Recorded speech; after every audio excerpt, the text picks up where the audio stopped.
Calma. Oi, meu nome é Letícia e eu vou falar um pouquinho sobre epicurismo. Bem, ele recebeu esse nome por causa do filósofo grego Epicuro, nascido na Grécia, na ilha de Samos. Ele foi discípulo de Demócrito e teve uma forte influência desde Abdera e hedonismo. Ele propôs um princípio pela busca da felicidade. Em seu pensamento, o equilíbrio e a simplicidade parecem como importantes pilares. Em relação ao seu conceito, é uma corrente filosófica baseada na busca da felicidade. Para os epicuristas, consiste em uma vida pautada pelo autoconhecimento, pela amizade e pela prudência.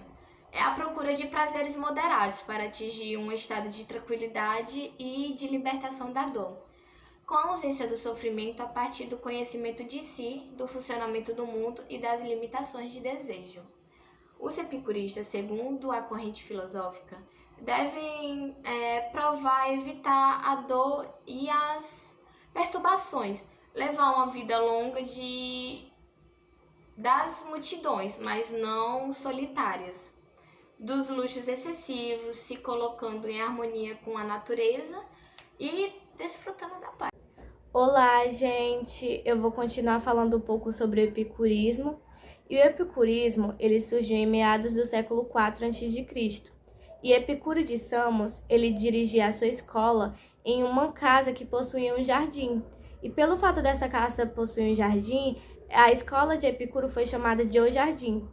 Epicuro acreditava que a filosofia deveria ser algo prático e que ela deveria mudar o modo de como vivemos. E a escola de Epicuro admitia todos os tipos de pessoas, ele não fazia distinção de classe social. Ou seja, ela admitia pessoas pobres, pessoas ricas, mulheres, estrangeiros, escravos.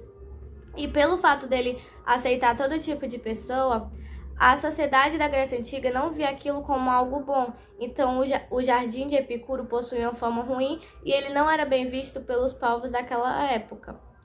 E a chave da vida para Epicuro era reconhecer que todos nós buscamos o prazer e evitamos a dor sempre que podemos.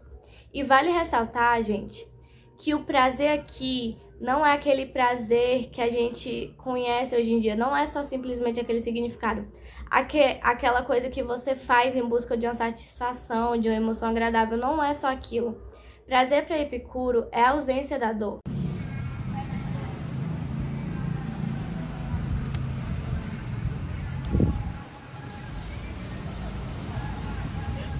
Olha, gente, uma escala. Será que a gente pode entrar? Vamos lá. Epicuro, eu como estrangeira, posso entrar na escola? Claro, entre.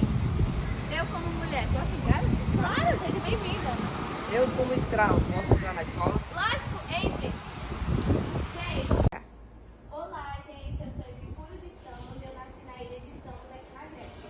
Atualmente eu estou morando em Atenas e eu decidi fundar essa escola chamada O Jardim, porque eu queria passar para vocês um pouco sobre a minha filosofia e o que ela acredita. Vocês sabem o que é o epicurismo? Não.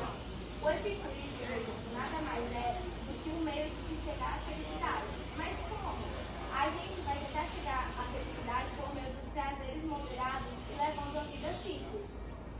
E nesse caso, a gente tem algumas frases feitas por mim que estão dentro do epicurismo, que defendem ele, que alguns princípios é que a gente não deve temer os deuses, a gente não deve temer a morte, ou seja, a gente não pode deixar a morte nos amedrontar.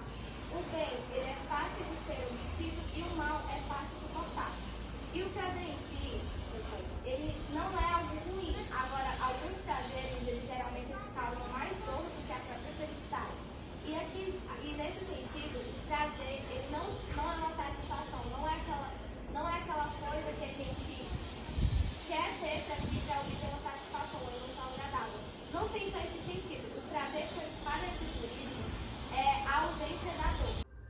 E Epicuro, ele dividiu esses prazeres em três. Prazeres naturais e necessários. São aqueles prazeres que são realmente necessários e que a gente realmente precisa deles, como, por exemplo, comer, dormir, beber. E tem os prazeres naturais e não necessários. São aqueles prazeres que surgem da vontade de variar. por exemplo, extravagâncias e prazeres corpóreos. E tem os prazeres não naturais e não necessários. São aqueles prazeres que partem de opiniões falsas sobre o mundo, como, por exemplo, dinheiro, fama, glória e por aí vai. E Epicuro, ele falou que a gente deveria focalizar os nossos esforços nos prazeres naturais e necessários, pois uma pessoa que se satisfaz com pouco, ela é muito feliz. E o Epicuro ele também elaborou um remédio com 4 doses chamado Tetrafarmacon. Que esse remédio, qual era o que ele fazia? Ele curava a nossa alma dos medos e das angústias, segundo Epicuro. E as 4 doses desse remédio eram: não devemos temer a morte, não devemos temer os deuses, a dor pode ser superada ou suportada, e todos nós podemos ser felizes. E segundo o epicurismo, para a gente alcançar a felicidade, é necessário que a gente conheça a si mesmo, a gente perceba todas as nossas próprias necessidades, a gente necessita de ter amigos e a gente tem que evitar os excessos. E uma curiosidade sobre o epicurismo é que aqui no Brasil, o professor da Universidade de São Paulo, Clóvis de Barros Filho, é um dos importantes admiradores da filosofia proposta por Epicuro. E é só isso, gente. Tchau!